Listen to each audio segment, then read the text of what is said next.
What's happening, everyone? Fanboys Unleashed. I'm at Comic-Con. I'm fucked up. Matt's at his house. We had a chance to see, what is that? Let's Be Cops.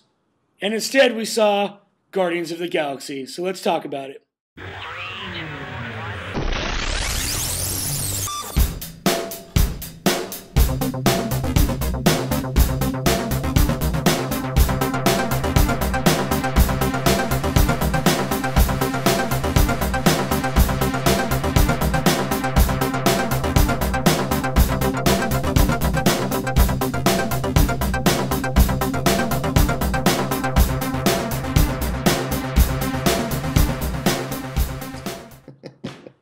Guardians of the Galaxy stars Chris Pratt, Zoe Saldana, Dave Bautista, Bradley Cooper as the voice of Rocket Raccoon, and the list goes on and on and on. And this story follows the story of Star-Lord, a.k.a. Peter Quill. He's a young boy, a tragedy occurs in his life, and he is abducted by aliens at about the age of 10 or 11, give or take. It takes place 26 years later after the events of such a thing. He comes into contact with an artifact that evil beings in the universe are looking for. And there's other people that are trying to go after this device too, and it brings these band of misfits together to try to ultimately do the right thing in the universe. And for those of you that are fans of the show, long-running fans of the show, and fans of the podcast, you would know that Matt and I were highly looking forward to this film, especially me. And I thought, man, this is there's no way they can live up to the expectations that we have for this film. And I can honestly say that they exceeded all of my expectations because this film is fucking amazing. Matthew. Yeah, I didn't have anything really to complain about with this movie, which is pretty rare. Going into it, my biggest concerns were if Chris Pratt was going to blow it, the whole movie relied on his shoulders. Right. So he was going to make or break the film, and then B, Rocket Raccoon, because he's going to be the one that sells the tickets. Absolutely. You know what I mean? You're looking at the video, you see Chris, or the previews, you see Chris Pratt, and you're like, okay, good actor. You know, you see Jose Bautista, and you're like, okay, you're probably not going to get an Oscar performance out of him. And then you see a damn raccoon with an arsenal of weapons. Right. So your initial thought is, I have to see this. Which is exactly what sold me on it because, you know, I never necessarily followed the comics. I didn't even really know that the Guardians of the Galaxy existed. Right. First of all, I love the fact that you called Dave Bautista Jose Bautista. No. That's fucking badass. That guy is bombing home runs like no other, dude. Yeah. I've been listening to a bit of ESPN, so... Absolutely. No worries.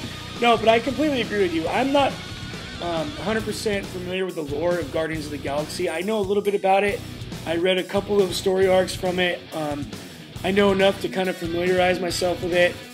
And as far as I can tell, they hit the tone of the comics 100%. This movie is funny as shit. It has its serious moments, especially in the beginning. I mean, it hits you right in the feels, right in the beginning.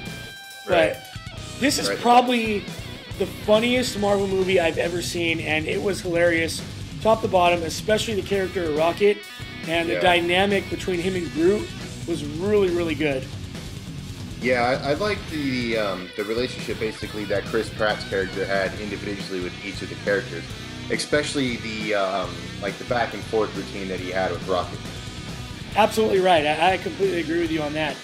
And as far as the pacing of the film, this movie never slows down.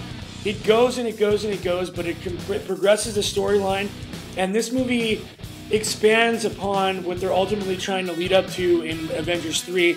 You get Thanos, you get what he's after. Lee Pace does a fantastic job as Ronan the Accuser.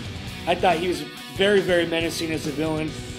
And this is such a broad type of movie for Marvel. It takes it and, you know, it's more on the Earth. It's localized. This one takes it all around the galaxy, different planets. It's the most ambitious and risky Marvel film that they could ever make, and they really knocked it out of the park with it. It was fantastic all the way around. It really was. You know, graphics were great. The storyline was great. Soundtrack.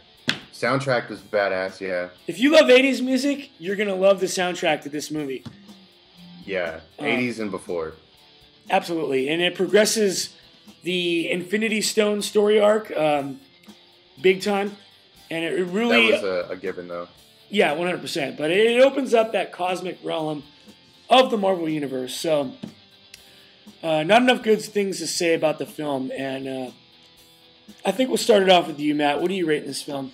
All right. Well, this was something that I was looking forward to, but I didn't really necessarily know what I was getting myself into coming into it. You know, I mean, I had high expectations, but I couldn't really hold it to the same standards as I was holding Godzilla, because Godzilla was something that I was familiar with. Correct. You know, but going into this movie and talking to you prior to, I knew that this was a little more, like the tone of it was a little more laid back than most comics from Marvel, and I know that it was like a little more humorous of a story, you know. And, right. And they actually hit on it, you know, and I love the humor of it. I love the graphics of it. You know, they're really, like you were saying, there isn't anything negative to say about this movie. That being said, I'm going to have to go ahead and give it a 10. Yes! Yes! Finally! Well, Matt, I am right there with you, because I am also giving it a 10 out of 10. I fucking love this movie. It is great. As far as I'm concerned, from the Marvel Universe, we got Avengers, and then for me, Guardians, and then probably Captain America right there. It was a phenomenal movie. Check it out. Yeah, this is definitely the best Marvel movie I've ever seen. I put it above any other Marvel movie that's even hit the big screen yet. Right, and I think too, like for people that are big fans of like Star Wars or space epics, yeah, you're gonna get a little more of that infused with this world than you would for a typical Marvel film. Right, definitely. You know, there was definitely some Star Wars influences in the film. I don't think they were intentional. Yeah, totally like, you know, stealing shit like they did in Oblivion as much. Right. You know, but it was great all the way around. 10 out of 10, great film. Check it out. All right, well, let us know below what you think of the film. What's your favorite Marvel film that you've seen so far to this point? Let us know below. Hit the subscribe button. Hit the like button. I'm going to have another couple of drinks as we continue on with our Comic-Con presentation. And I'm going to go fix my car. Absolutely. And if you see my introduction video to Comic-Con, you'll know why Matt didn't show up this weekend. Yeah, I've seen that, you sick son of a bitch. Anyhow, thanks for watching, guys. That's the worst episode of Cribs I've ever seen, man. 100%. All right, guys, take it easy.